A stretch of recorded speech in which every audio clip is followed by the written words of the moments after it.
Terima kasih Anda masih bersama kami di Health on Top. Oke, kalau tadi di segmen sebelumnya aku sempat nanya sih kenapa sih orang tua itu bisa menjadi toksik gitu dengan penyebabnya salah satunya tadi adalah pola asuh dari orang tua yang sebelumnya gitu. Jadi dari kakeknya ternyata keras, berarti akan seperti itu gitu. Tapi selain itu ada nggak faktor lain? Misal nih kayak, wah awal-awalnya orang tuaku baik gini-gini, tapi ada satu momen ketika dia berubah semuanya, jadi keras, jadi verbal juga gitu. Apa penyebabnya? Oke, jadi sebenarnya selain emang sih 80% atau 70% lah ya gitu, itu faktornya dari orang tua gitu. Tapi nggak menutup kemungkinan dari lingkungan dia bergaul gitu. Jadi kayak lingkungan dia itu emang toksik, dia kasar, terbentuklah dia jadi orang yang toksik gitu. Jadi kan toxic parent itu sebenarnya berawal dari orang yang toksik gitu kan. Jadi orang yang toksik itu akan menghasilkan toxic parent. Jadi lingkungan itu benar-benar berpengaruh.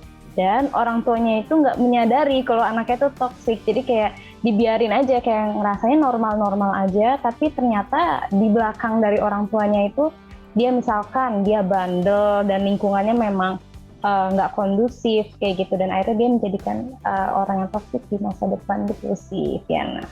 Oke, kalau finansial bisa nggak menjadi pengaruh jadi toxic parents juga?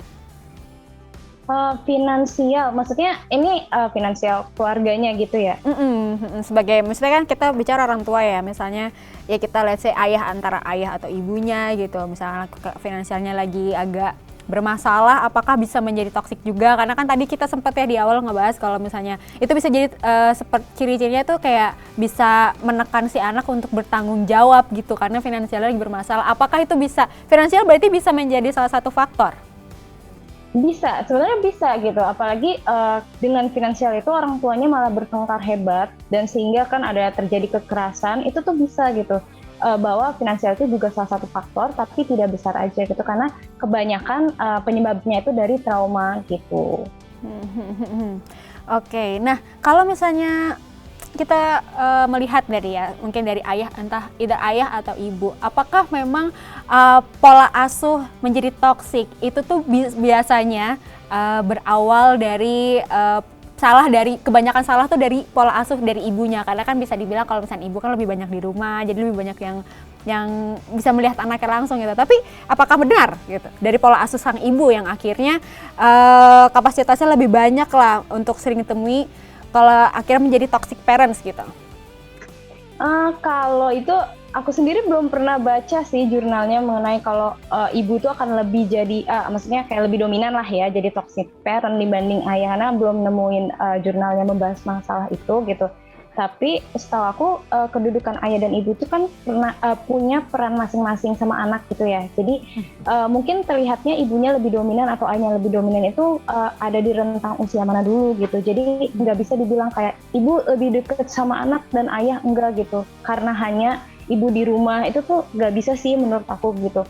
Dan itu kembali lagi ke penyebabnya tadi, kayak trauma, terus pola asuh yang salah. Jadi kalau selama ini yang aku baca nih belum ada kasus ibu tuh lebih dominan untuk menjadi toxic parent, karena perannya antara ibu dan ayah itu sebenarnya sama gitu.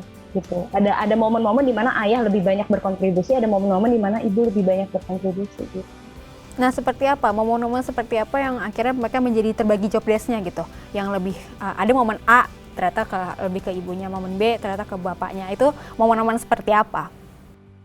Pas anak usia dini sih, jadi kayak awal-awal usia dini tuh misalkan anak perempuan gitu kan, anak perempuan itu lebih didominasi misalkan sama ibunya, tapi di beberapa tahap perkembangan tuh sama ayahnya gitu.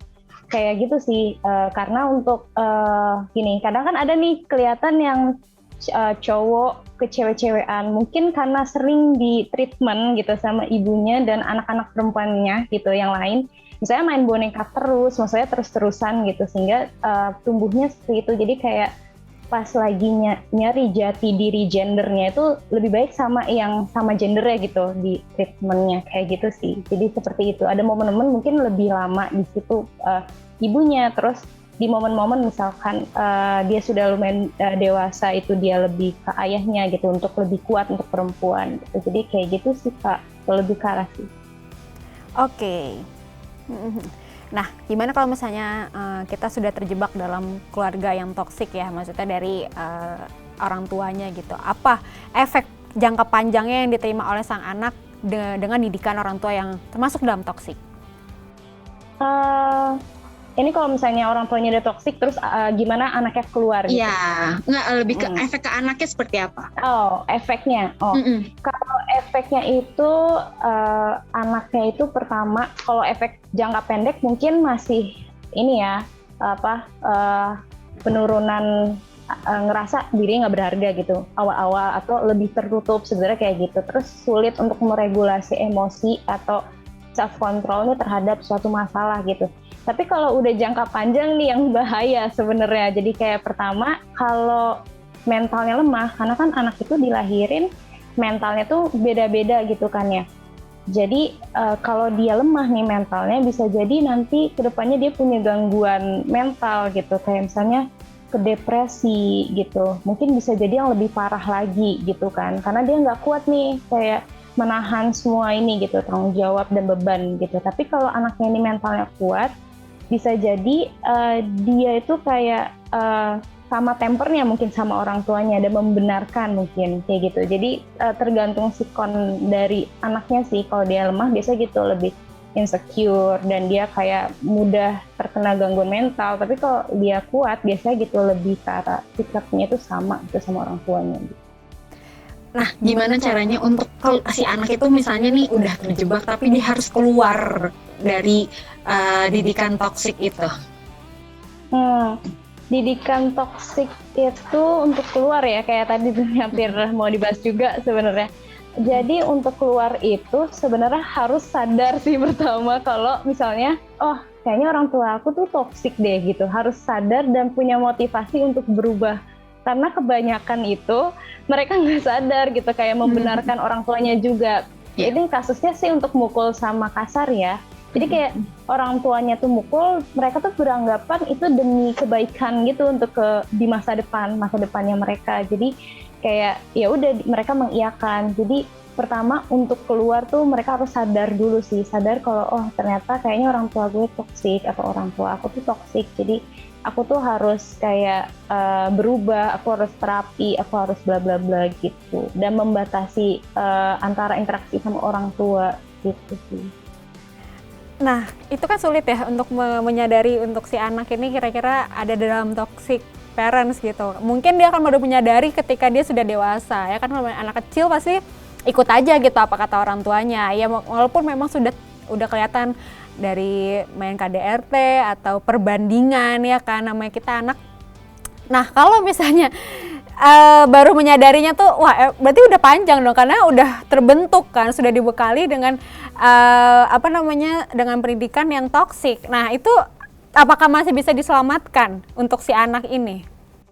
Oke. Menarik ya pertanyaannya Kak. Sebenarnya itu masih bisa asal punya motivasi. Semua orang tuh sebenarnya bisa berubah asal punya motivasi sih Kak. Jadi kayak dia mau sebesar apapun, tapi dia punya motivasi untuk berubah menjadi orang yang lebih baik pun itu sangat memungkinkan gitu. Kecuali kalau dia udah terkena gangguan mental yang lebih parah, kayak misalkan kayak skizofrenia itu agak susah sih kalau udah kayak gitu ya. Mungkin itu agak sulit untuk disembuhkan, jadi kemungkinan kecil gitu. Tapi kalau selama dia, misalkan dia masih kasar nih ya, tapi dia menyadari kalau kasar itu nggak baik gitu, dan dia terapi, dia berdamai sama masa lalunya, ya, dan punya motivasi untuk berubah masih bisa gitu. Oke. Harus menyadari dengan cepat dan dia juga harus bisa menolong lah, dalam artinya menolong diri sendiri untuk bisa keluar dari didikan orang tua yang toksik dan akhirnya dia bisa membangun mental yang lebih kuat lagi. Seperti itu ya, Kak? Bener. Oke. Nah, tadi kan faktornya udah banyak ya untuk jadi orang tua jadi toksik itu kan karena pertama pola asuh dari orang tuanya, terus finansial juga bisa jadi ya tadi ya. Nah, bisa jadi nggak sih kalau misalnya untuk yang mungkin kita nggak bisa menilai secara keseluruhan, tapi kalau misalnya orang tua muda yang mungkin nggak siap ternyata mereka akhirnya dikaruniai anak, akhirnya bisa menjadi, apakah itu bisa menjadi faktor mereka menjadi toxic parents? Nah, kalau yang kayak gitu sebenarnya ini dibahas aja kali ya, dia perkawinan muda kali ya. Itu sebenarnya kan kalau nikah muda itu aku nggak menyalahkan ya. Cuman karena setiap orang itu punya tingkat kedewasaan nggak bisa diukur dari umur gitu kan. Jadi misalkan ada nih temen aku yang umur 22 itu udah siap nih mentalnya. Ada juga yang umur 27 baru siap menikah. Nah itu kembali lagi nih ke orang yang niat awal dari nikah itu apa-apa cuman ikut tren gitu kan. Dan akhirnya nggak berpikir panjang nih setelah nikah itu tuh kayak padahal banyak tanggung jawabnya gitu. Dan bisa nggak sih nikah muda itu bisa jadi toksik? Itu kalau salah satunya nggak siap atau dua-duanya nggak siap jadi orang tua, mungkin itu bisa jadi penyebab toxic parent. Contohnya misalkan laki-lakinya itu belum siap untuk bertanggung jawab, ya kan? Atau enggak dia belum siap menjadi ayah gitu. Dia masih suka hura-hura, senang-senang, kayak misalnya minum alkohol dan lain-lain gitu kan. Dan nggak mau bertanggung jawab itu kan bisa jadi konflik antar istrinya gitu, sama istrinya lah gitu kan. Dan itu berpengaruh sama anak. Terus dia mencontohkan anaknya juga nggak baik. Saat dia mabuk juga dia bisa berkata kasar gitu kan. Karena dari cirinya toxic parents kan ada salah satunya mabuk-mabukan gitu kan. Nah bisa jadi itu jadi orang tua yang toxic. Jadi lebih ke arah kesiapan mentalnya sih sama tanggung jawab gitu-gitu sih gitu. Dia udah siap belum sih jadi seorang ayah atau jadi seorang ibu gitu. Untuk anaknya, kalau dia belum siap, bisa kemungkinan dia masih egois nih untuk diri dia gitu kan. Dan bisa jadi orang yang toksik gitu untuk keluarganya. Oke. Berarti nggak bisa menjadi faktor ciri-ciri apa ya? Akhirnya dia misalnya nggak bisa menjadi faktor menjadi toxic parents, tapi itu di breakdown lagi ya. Kalau misalnya bukan pernikahan muda itu bisa jadi toxic kalau mereka belum siap ya, salah satunya gitu. Nah kalau kita pertanyaannya lebih dilanjutkan lagi, sebelum memutuskan untuk punya anak, nah apa yang kira-kira pembekalan yang harus dimiliki calon-calon orang tua, itu masih muda atau yang sudah matang dinilainya gitu, untuk tidak menjadi toxic parents? Oke, kalau misalnya bekal ya gitu untuk orang tua yang masih muda gitu. Untuk nggak jadi toxic parent sebenarnya gimana ya, untuk bekal kayak gitu tuh diawali malah harusnya sebelum kita nikah gitu Kak. Kayak misalnya kita udah tahu nih misalkan dari relationship kita nih sebelum nikah, kira-kira orang ini toxic nggak sih, bisa nggak sih diajak discuss gitu, pemikirannya sama nggak sih gitu. Ketika orang ini nggak punya pemikiran yang sama, maksudnya dalam hal-hal untuk mendidik anak, dia misalnya mengiyakan mendisiplinkan anak dengan cara memukul dan berkata kasar tuh selama dia menjalani hubungan sama kita gitu, itu tuh dia kasar gitu. Nah itu lebih baik tuh kayak udah deh nggak usah dilanjutin, karena bisa nih jadi cikal bakal orang tua yang toksik gitu. Jadi nggak bisa pas kayak habis nikah terus kita discuss, karena hal itu kan kayak gimana ya, harusnya diantisipasi nih orang ini tuh diantisipasi dulu untuk jadi toxic parent atau enggak gitu. Tapi kalau udah terlanjur menikah, sebenarnya itu kan permasalahannya, kayak udah terlanjur nih udah nikah sama dia gitu. Nah itu mungkin dengan cara ditanya nih sama partnernya kita gitu, kira-kira kalau misalkan kamu misalkan cara didik anaknya itu enggak dengan cara memukul, bisa enggak, mau enggak gitu. Dan pokoknya dikomunikasiin dengan baik lah, intinya kayak gitu. Nah selama dia masih tetap keras, kayak maksudnya nggak bisa, ini tuh kan caranya bla bla bla bla, orang tua aku aja bisa nih gitu kan, kayak buat aku jadi sukses karena caranya kayak gitu. Iya gitu kan. Nah jadi lebih baik kayak ya udah berpisah aja sih kalau menurut aku pribadi gitu. Tapi kalau misalkan masih punya motivasi, ya mungkin ya lebih baik dilanjutin gitu, motivasi untuk berubah gitu ya, dan dia sadar kalau itu nggak baik gitu. Gitu. Oke, ya itu masih menjadi pembahasan di awal tadi ya, untuk persiapan pernikahan ya bukan cuma mentalnya aja, tapi didikannya nanti untuk anak seperti apa itu harus dibahas ya, seperti itu. Oke, aku masih banyak banget mau tanya soal toxic parents nih sama sama Hani, maaf. Gak apa-apa ya.